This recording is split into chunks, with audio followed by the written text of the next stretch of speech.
Why is the NLI challenging 4 multi-sport student athletes? Imagine trying to juggle 2 or 3 sports while also keeping up with schoolwork.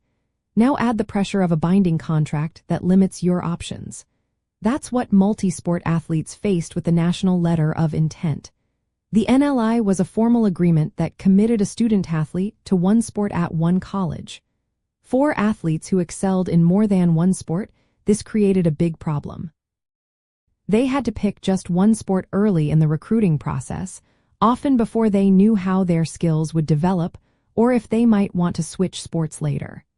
This meant losing the chance to compete in other sports at the college level, even if they still loved those sports or wanted to pursue them further.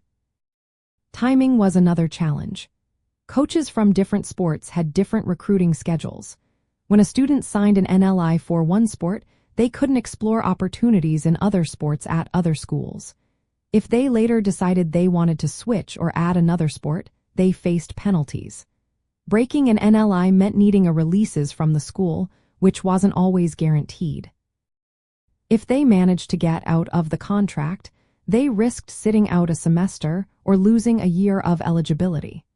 Losing a year of eligibility is a big deal for multi-sport athletes because it shortens their window to finish school and compete. The power imbalance was clear too. The NCAA did not allow students to negotiate the terms of the NLI. Schools held all the control, and athletes couldn't ask for modifications that might help them pursue multiple sports. If a coaching staff changed or the program faced instability, athletes were stuck with their original agreement.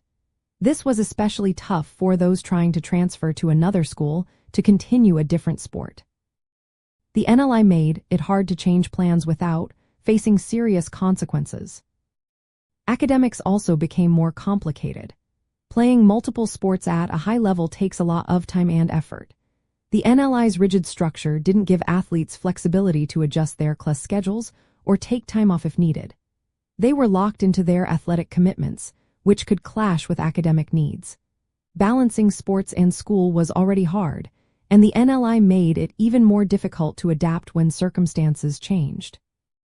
But things shifted in October 2020 for when the NLI was eliminated.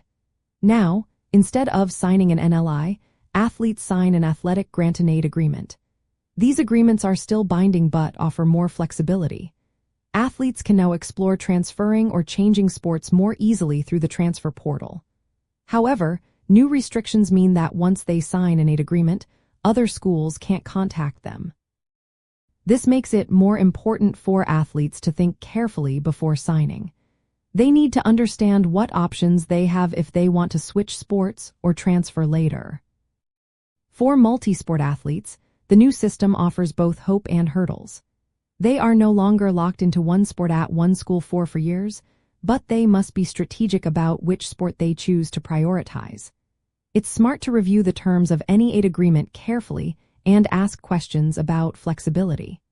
They should also consider whether the college's academic support can help them manage the demands of multiple sports.